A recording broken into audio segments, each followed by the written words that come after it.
पिछले कुछ साल में महाराष्ट्र भी देश का एक ऐसा राज्य बन गया है जिसकी राजनीति में कोई न कोई उठापटक ऐसी बनी रहती है जिससे महाराष्ट्र चर्चा का विषय बना रहता है। अभी हाल ही में पार्टी से अजीत पवार की बगावत, वो तो सबके जहन में अभी ताजा ही है।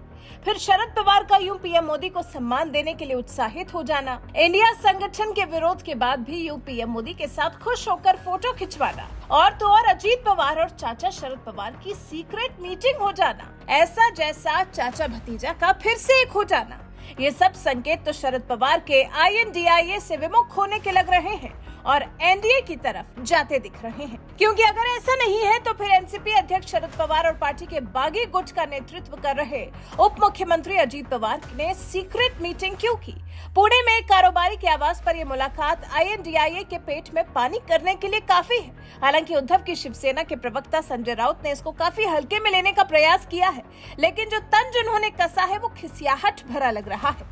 अजीत पवार और शरद पवार की सीक्रेट मीटिंग पर संजय राउत ने कहा है कि जब पीएम मोदी नवाज शरीफ से मिल सकते हैं तो उनके मिलने पर क्या आपत्ति है, वो दोनों क्यों नहीं मिल सकते हैं? वैसे हम बता सकते हैं कि ये दोनों नेता क्यों नहीं मिल सकते हैं। अजीत पवार शरद पवार से बगावत करके सत्ता का हिस्सा बने हैं।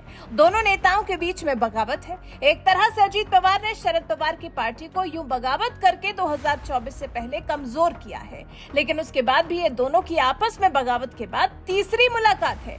चुनावी मौसम में ये मुलाकात INDIA संगठन के लिए एक बड़ा सियासी झटका हो सकती है। इतना क्या कम था कि अब तो शरद पवार ने महाराष्ट्र के उप मुख्यमंत्री देवेंद्र फडणवीस के साथ भी मंच साझा कर लिया है। एनसीपी में फूट के बाद देवेंद्र फडणवीस और शरद पवार एक मंच पर दिखाई दिए। दोनों नेता अंगोला में दिवंगत गणपत राय देशमुख की प्रतिमा के अनावरण के मौके पर एक मंच पर दिखे। इससे राजनीतिक गलियारे में एक बार फिर अटकलों का बाजार और ज्यादा गर्म हो गया है। शरद पवार और फडणवीस के एक मंच साझा करने को लेकर अब बवाल मच गया है। इंडिया संगठन को जैसे शरद पवार की नीयत में खोट नजर आने लगा है। शरद पवार के यूं बदले हुए तेवर तो INDIA संगठन के गले ही नहीं उतर रहे हैं। संगोला के विधायक शाहजी बापू पाटिल के निर्वाचन क्षेत्र में दोनों नेताओं का आमना सामना हुआ। अभी 1 अगस्त को पुणे में प्रधानमंत्री नरेंद्र मोदी से भी तो शरद पवार का इतना ही करीब आमना सामना हुआ था। हालांकि तब प्रधानमंत्री के साथ राज्य के राज्यपाल मुख्यमंत्री एकनाथ शिंदे, उप मुख्यमंत्री अजीत पवार और अन्य नेता भी मौजूद थे।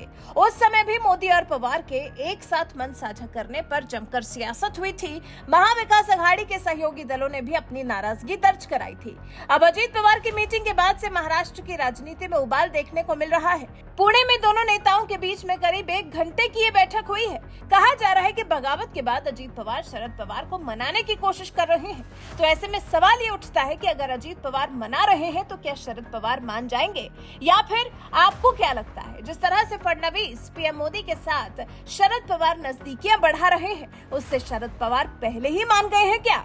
शरद पवार पहले ही INDIA संगठन से विमुख हो गए हैं क्या? इस बारे में आप क्या सोचते हैं? आपको क्या लगता है, क्या सच में INDIA संगठन में जो 26 दल साथ थे उनमें से एक दल एनसीपी का तो रास्ता अलग हो गया है?